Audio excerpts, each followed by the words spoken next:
This week's Whiteboard Wednesday is focused on the review game. Comparably, Indeed, Glassdoor, Kununu, Fairy Boss, all these different websites out there that employees can talk about what's it actually like to work at your company. And one company in particular, a talent acquisition team that sent me their data from Indeed. And I thought this was very indicative of what can happen to a company, the good, the bad, and also a bit of a strategy around how, as a TA or HR team, you should be managing this channel. So their spreadsheet from their rep looked a little something like this: the employee status, former and current, the number of reviews when they first started looking at this as something that's important. From former employees was 5, from current employees was 1. Their average rating from former employees was a 2.0, and their average rating from current employees was a 4.0.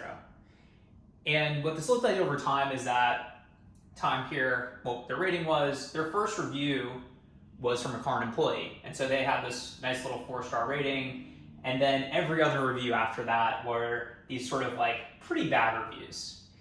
And this is a company of like 400 or 500 people. And so having 5 negative reviews on Indeed over the course of the lifespan of your company is not really that bad. It's just that there weren't anybody leaving positive reviews. And so what they did was they created a list of about a third of the people in their company, and every week they would email a couple of those people and just say, hey, we'd like you to leave a review on Glassdoor and Indeed if you have the time. No pressure to leave a good review or bad review, but it would really help in our talent acquisition efforts if you could just tell people what it's like to work at this company. And so over time, and I'm looking at the numbers right now, they got up to 57 current employees. They didn't actually have any other former employees leave reviews because this happened over the course of years. And this rating also went up to something like a 4 or 5.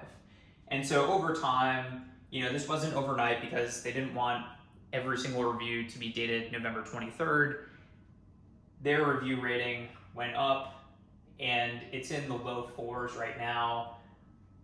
And there's a huge difference here because when people look at your jobs on Indeed, and even when they look elsewhere on the internet, and of course, this same sort of thing holds true for all those other review websites, they're going to apply or not, they're going to prep or not, they're going to care about the interview or not based upon this sort of stuff. It's a piece of the puzzle. There's your career sites, there's your referral program, there's all this other employer branding stuff, but this is actually really huge.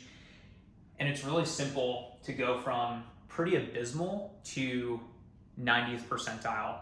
And this company saw a massive increase in the number of applicants, the quality of those applicants, and the key metric that they look at, which is pass rate. What percentage of applicants get to a phone screen, aka how qualified are they? Curious to hear what other people's experiences are. Are there any tips or tricks that you've learned along the way dealing with this review game? Phil Struzzo from Select Software. Thanks for checking out Whiteboard Wednesdays.